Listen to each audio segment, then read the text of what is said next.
Bienvenue dans la version française de 2050 Investors, le podcast qui décrypte les tendances de l'économie et du marché pour relever les défis de demain. Je suis Coco Agboblois, responsable mondial de la recherche économique, cross-asset et quantitative de Société Générale.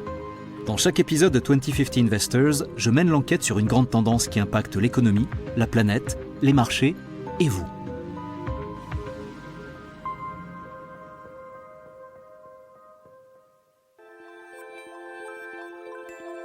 Vous êtes-vous déjà demandé d'où venaient toutes les pièces, les composants et les matières premières nécessaires à la construction de votre smartphone ? Pour le dire autrement, à quoi ressemble le séquençage de l'ADN de notre cher ami Siri ? Non, merci, je te prie de me laisser tranquille, Coco. Mais non, ne t'inquiète pas, on ne va pas te faire une autopsie, Siri. Mais écoute bien, comme beaucoup d'autres entreprises de la tech, Apple travaille avec des fournisseurs de 43 pays différents, à travers 6 continents. Et on connaît tous les mécanismes qui ont mené à cette complexité phénoménale des processus de production. J'ai nommé le commerce international et la mondialisation. Elle a pris son essor au 19e siècle, pour envahir aujourd'hui à peu près tous les pans de notre vie. C'est elle qui a permis aux pays du monde entier de collaborer et de se coordonner pour mettre au point des stratégies logistiques ultra sophistiquées, pour conclure des accords commerciaux et pour les briser parfois. Elle a connu son lot de hauts et de bas. De vagues de protectionnisme suivies d'ouverture libérale. Elle a survécu à 2 guerres mondiales et à de nombreuses pandémies. Aujourd'hui, elle est partout. Les relations commerciales sont intriquées dans des chaînes d'approvisionnement extrêmement complexes que l'on peut comparer à une toile d'araignée géante encerclant le monde. L'histoire du commerce international me rappelle le roman d'aventure de Jules Verne, Le Tour du monde en 80 jours. Un tour du monde en moins de 3 mois, aujourd'hui, ça paraît tout à fait normal. Mais rappelons que Jules Verne a écrit ce livre en 1872. Exactement 8 ans après que les premiers navires français ont commencé à transporter des passagers vers l'Amérique. Alors, à cette époque, ça relevait de l'exploit. De toute évidence, cet avènement de la mondialisation et du commerce international a contribué à une augmentation significative du PIB mondial. Il a créé des richesses. Il a sorti des milliards de personnes de la pauvreté. Il a amélioré le niveau de vie global des populations. Tout ça a été rendu possible parce que le libéralisme l'a emporté sur le mercantilisme ou le protectionnisme, ce qui a permis d'augmenter la productivité et la rentabilité des multinationales. Les principes économiques, comme l'avantage comparatif et les économies d'échelle, se sont révélés efficaces. C'est ce qui explique qu'aujourd'hui, on puisse profiter d'un choix délirant de biens et de services de consommation, qu'on ait accès à la culture, à l'information, à la nourriture, à la musique, à l'électronique, et qu'on puisse travailler avec des collègues du monde entier, même en étant séparés physiquement par des milliers de kilomètres. Mais, comme c'est souvent le cas quand les humains sont impliqués, cette belle histoire a un côté obscur et carboné. Je sens comme un petit air de déjà-vu. C'est vrai, mais il faut bien se rendre à l'évidence. Tout le monde n'a pas profité du commerce international. Oui, les bénéfices sont indéniables. Mais les effets secondaires et les dommages collatéraux sont innombrables. Le chômage, l'exploitation de la main-d'œuvre à bas coût, qu'on peut parfois qualifier d'esclavagisme moderne, les guerres commerciales, la gouvernance et l'arbitrage réglementaire, les inégalités, la pollution, le nationalisme, ou encore le culte du rendement des actionnaires au mépris des autres acteurs, comme on l'a vu dans l'épisode « Durable versus rentable ». Et enfin, les tendances très inquiétantes des émissions de gaz à effet de serre et du déclin de la biodiversité.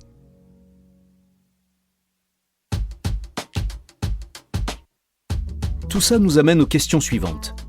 Quel est l'avenir du commerce international ? Après le Brexit, la guerre en Ukraine et la pandémie de Covid-19, sommes-nous au début de la fin de la mondialisation ? Le Phileas Fogg du futur préférera-t-il rester chez lui pour faire le tour du métaverse en 80 secondes ? Les tendances actuelles, comme la relocalisation, sont-elles une simple évolution ou portent-elles les graines d'une véritable révolution des réseaux de chaînes d'approvisionnement qui se traduirait par plus de résilience et de durabilité ? La réglementation pourra-t-elle décarboner le commerce international ? Je pense par exemple à la taxe carbone aux frontières. Enfin, le commerce international aura-t-il un rôle plus stratégique et éthique à jouer pour aider les pays en développement à faire face et à s'adapter aux conséquences désastreuses du changement climatique ? Démarrons notre enquête. Et commençons par examiner toi, Siri.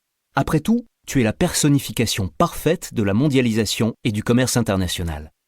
Moi? Vraiment? Comment ça? Un petit tour sur le site statista.com montre que les matériaux nécessaires à la fabrication d'un iPhone comprennent l'aluminium, le carbone, le fer, le silicium, le cuivre, le cobalt, l'hydrogène, le chrome et le nickel. Je m'arrête là, mais la liste est longue. Et ces matériaux proviennent du Pérou, du Chili, de la République démocratique du Congo, de Mongolie, etc. Et c'est ça qui me rend exceptionnel? Il faut bien avouer que c'est impressionnant. Ton corps physique, l'iPhone, a été créé par un réseau d'entreprises et de matériaux qui viennent du monde entier. Le processeur, le récepteur sans fil, le modem 5G ont été fabriqués aux États-Unis. L'appareil photo et la mémoire flash au Japon. Le module Wi-Fi et la batterie en Chine. L'écran en Corée du Sud. Et je pourrais continuer longtemps. Il est le fruit de l'extraordinaire capacité des humains à innover, échanger, coopérer et commercer. Mais malheureusement, là aussi on retrouve un péché originel. Tu veux dire, comme la pomme d'Adam et Ève? Ou tu parles encore de ma pomme, enfin, de celle de Steve Jobs? Ah, bien vu. Mais non, je parle du péché originel des émissions de CO2. De la combustion de combustibles fossiles et de l'augmentation inexorable des émissions de gaz à effet de serre. Le commerce international représente aujourd'hui 20 à 30% des émissions mondiales. Ça fait environ 13 milliards de tonnes d'équivalent CO2, soit la totalité des émissions de gaz à effet de serre de la Chine en un an. Selon le site greenly.earth.com, on peut lire que l'empreinte carbone d'un iPhone 13 s'élève à 64 kg d'équivalent CO2. Pardon, mais cela reste moins qu'un kilo de bœuf. Si je me rappelle bien ton épisode calories sans carbone, un kilo de bœuf dégage 71 kg d'équivalent CO2 d'après le site ourworldindata.org. Bien envoyé. Il ne me reste plus qu'à devenir végétarien. Mais reprenons. Pour citer le philosophe du 19e siècle George Santayana, « Pour connaître votre avenir, vous devez connaître votre passé. » Alors, pour connaître l'avenir du commerce, on va d'abord essayer de mieux comprendre son histoire. Ok, on commence par quoi? Eh bien, tout à l'heure, on a parlé de Jules Verne. Ça me paraît être un bon début, non? Que dirais-tu de retrouver Phileas Fogg en 1872 et de faire un petit voyage autour du monde en 80 secondes? Je prépare la DeLorean de Retour vers le futur? Oui, bonne idée. Quand le fameux roman de Jules Verne est publié, une évolution majeure est en cours. Des progrès technologiques inouïs ont été accomplis, qui permettent de voyager toujours plus vite et toujours plus loin. C'est le début du tourisme. C'est l'époque des premières grandes croisières.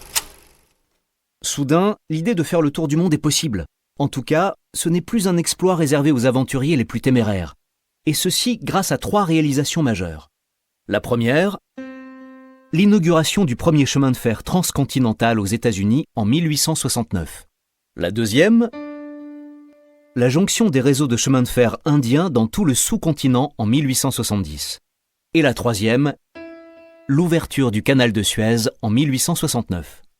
Tu es prête, Siri? Prends place dans la DeLorean.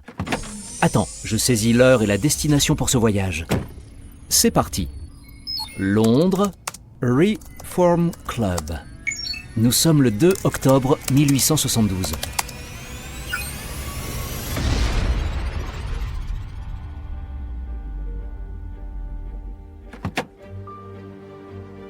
Tiens, regarde, voilà Phileas Fogg. Tu le reconnais? C'est un riche gentleman anglais qui vit une vie solitaire à Londres. Et regarde, il vient d'accepter un pari de 20 000 livres, ce qui représente quand même la moitié de sa fortune pour faire un voyage autour du monde.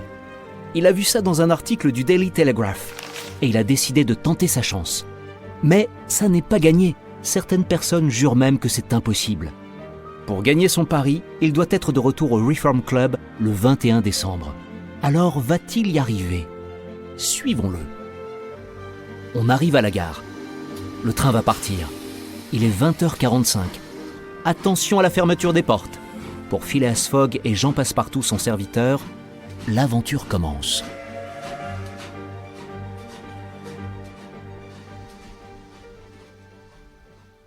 C'est parti pour notre tour du monde en 80 secondes. Oui, on est dans un podcast après tout.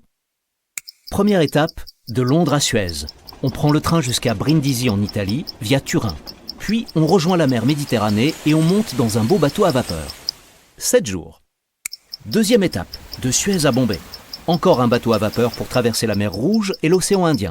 13 jours. Ensuite, il nous faut encore 3 jours pour relier Bombay à Calcutta. De Calcutta à Hong Kong, en passant par la mer de Chine méridionale, 13 jours. De Hong Kong à Yokohama, Japon, 6 jours. De Yokohama à San Francisco, via l'océan Pacifique, 22 jours. San Francisco à New York, 7 jours. Et enfin, la dernière liaison de New York à Londres, 9 jours.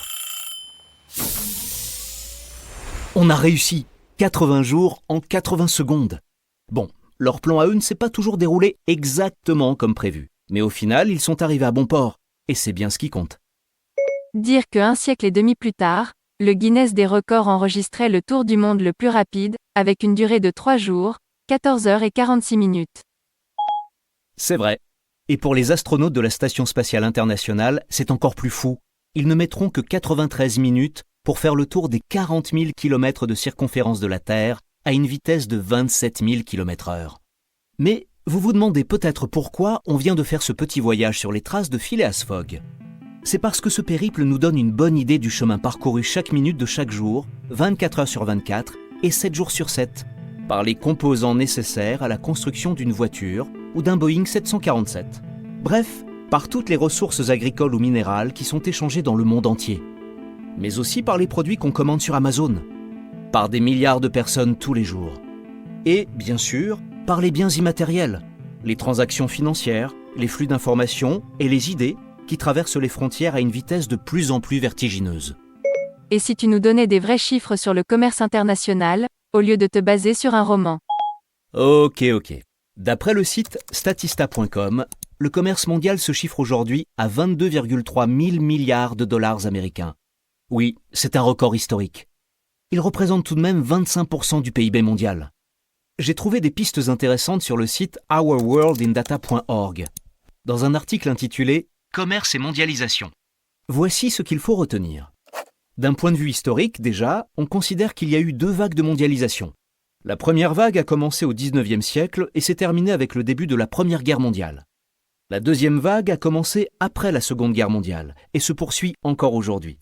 Deuxième piste, quand on parle de transactions commerciales, on parle des biens, mais aussi des services, comme le tourisme ou les transactions financières.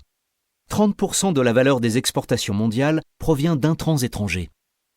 Enfin, 2 théories économiques importantes, qu'on a évoquées au début de l'épisode, ont joué un rôle majeur pour promouvoir le commerce international. La première, c'est le principe de l'avantage comparatif. Il se base sur les thèses de l'école de pensée économique classique, fondée par le Britannique Adam Smith au XVIIIe siècle, et consignée dans son célèbre ouvrage « La richesse des nations ». Puis, en 1776, David Ricardo a approfondi ses idées pour théoriser le principe de l'avantage comparatif. Le principe est simple. Si chaque nation se spécialise dans les productions où elle est le plus efficace, alors le commerce profitera à toutes les nations. La deuxième théorie concerne les économies d'échelle. Comme le résume très bien un article publié sur le site britannica.com au sujet du commerce international, pour de nombreux biens, la production à grande échelle est avantageuse, car plus on en produit en quantité, plus leur coût moyen diminue. Par exemple, une voiture sera moins chère à fabriquer dans une usine qui en produit 100 000 que dans une petite usine qui n'en produit que 1000. Cela signifie que les pays ont intérêt à se spécialiser pour réduire les coûts. Et tous ces échanges internationaux, a-t-on une idée de ce qu'ils représentent en termes de volume? Oui, le site Our World in Data donne une réponse à ta question. Mais d'abord, un peu de théorie. Pour mesurer ce qu'on appelle le degré d'ouverture d'une économie, on détermine d'abord le total des échanges d'un pays, c'est-à-dire les exportations plus les importations. Puis, on divise le résultat par le PIB. Vous êtes prêts? Entre 1960 et 2020, le degré d'ouverture de l'économie mondiale est passé de 25% à 55%. Pour les États-Unis, sur cette même période, de 10% à 22%. Pour la Chine et l'Inde, on est passé de 10% à entre 35 et 40%, avec un pic à 50% en 2010.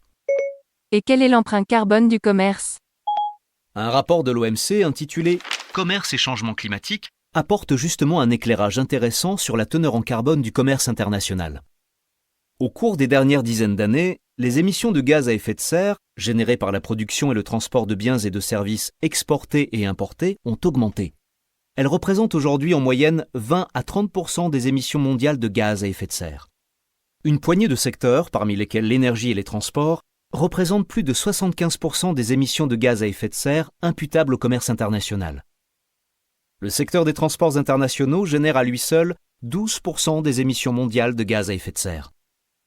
Alors que les économies développées ont tendance à importer des émissions de gaz à effet de serre, les pays émergents et les économies dépendantes des produits de base ont tendance à les exporter. Mais attends un peu, Siri. Il y a un problème. On n'aurait pas échangé nos rôles, là. Ça fait un moment que c'est toi qui poses les questions et moi qui fais les recherches. C'est toi qui es censé faire les recherches. Tu es bien plus efficace que moi pour ça. Tu as oublié le principe de l'avantage comparatif ?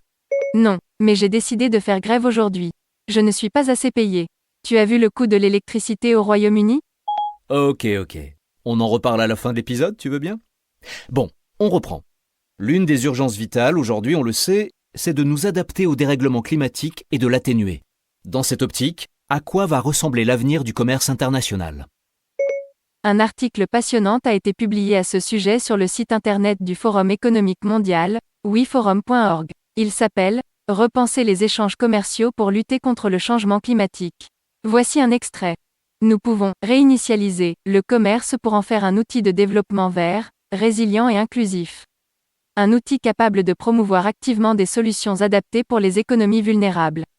Nous avons le devoir de développer un commerce qui profite à tous, afin que les pays en développement puissent s'adapter et prospérer dans un avenir sobre en carbone.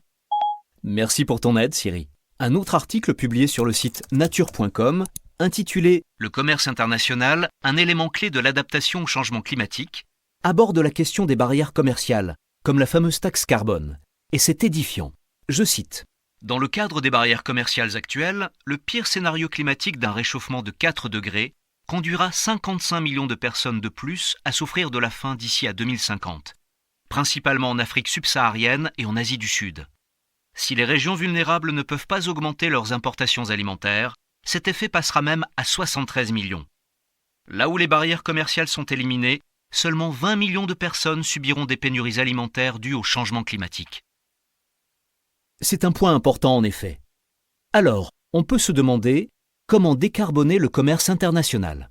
Pour répondre à cette question, je vous propose d'interroger directement Tim de Knecht. Il est trésorier et directeur financier stratégique du plus grand port maritime d'Europe et de l'un des 10 plus grands ports au monde, avec des liaisons vers plus de 1000 ports à travers le globe, le port de Rotterdam.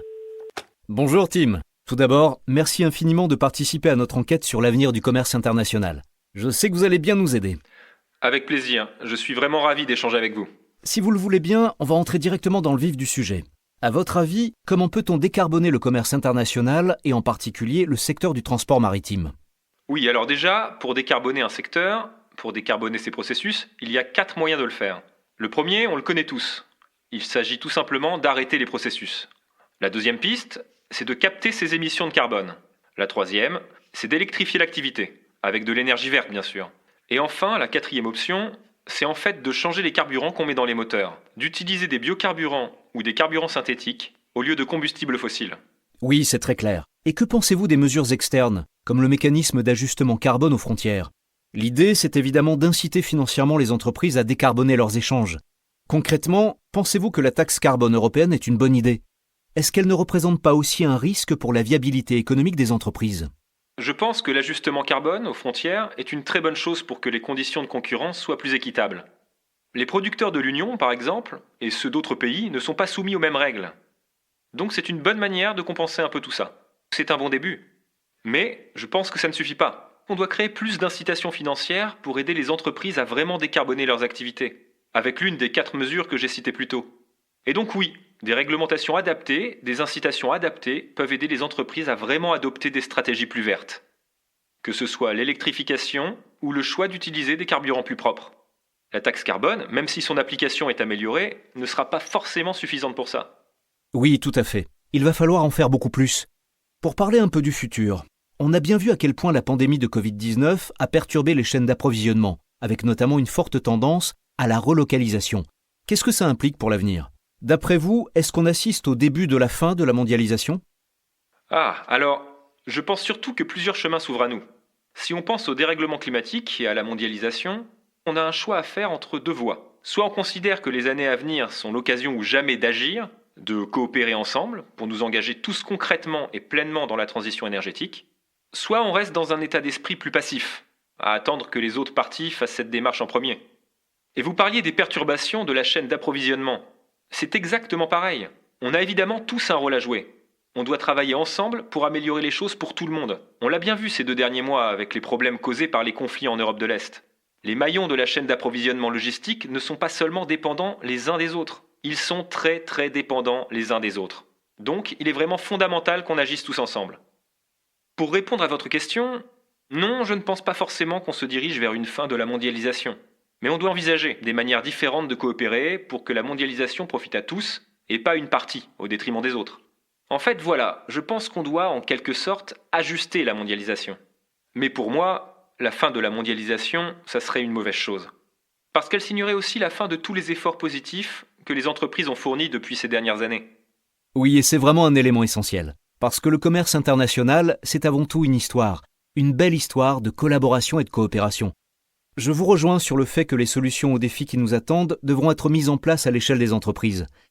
Et donc, si vous devez vous projeter, au hasard en 2050, à quoi ressemblera le commerce international ?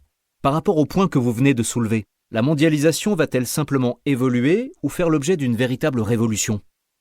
Oui, alors comme je disais, 2 voies s'ouvrent à nous. Et j'espère qu'on va choisir celle de la vraie collaboration, qu'on va pouvoir créer ensemble un commerce international qui profite à tous.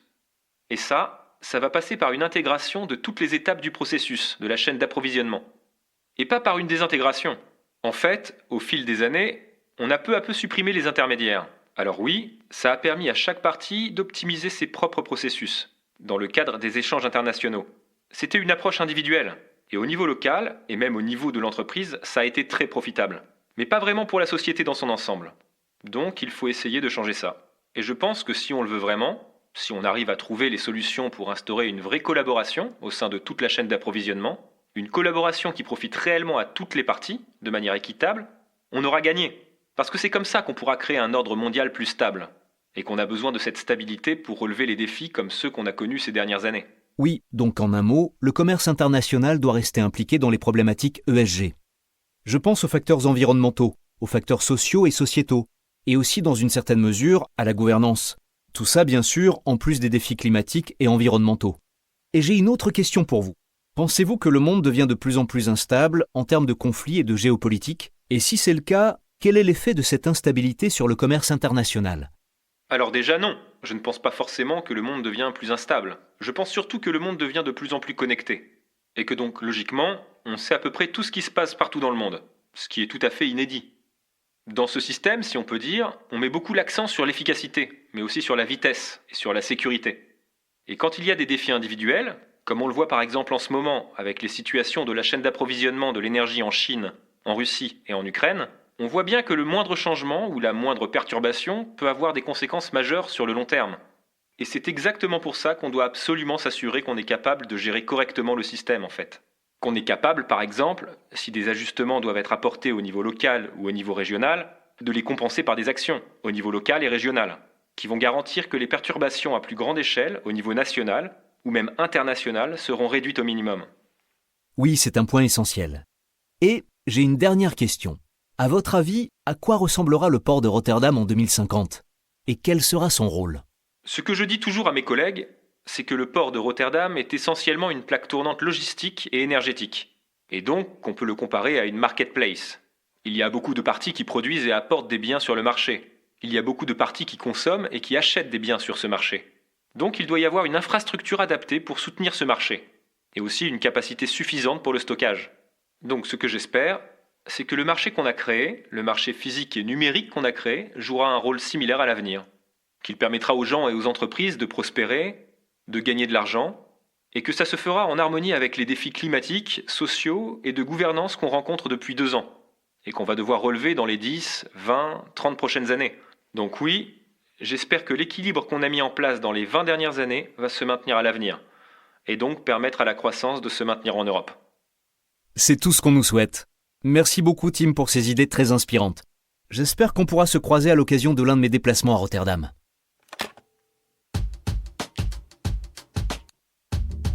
Si je devais retenir une chose de cette enquête, c'est la suivante.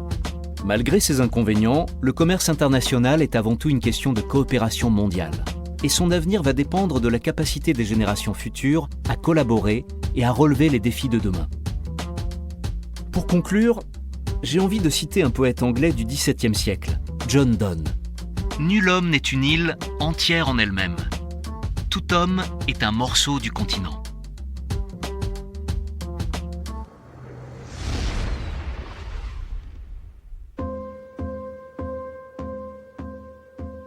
Merci d'avoir suivi cet épisode de 2050 Investors et merci à Tim de Knecht d'avoir partagé son point de vue expert sur le sujet. J'espère que cet épisode vous aura aidé à mieux appréhender l'avenir du commerce international. 2050 Investors est disponible sur toutes les plateformes de podcast et de streaming. Si cet épisode vous a plu, mettez-nous plein d'étoiles sur Apple Podcast, laissez des commentaires où vous voulez, abonnez-vous et surtout, parlez-en autour de vous. Rendez-vous au prochain épisode. Siri, je peux te parler 2 minutes ? Ce podcast traite des marchés financiers mais ne recommande aucune décision d'investissement particulière.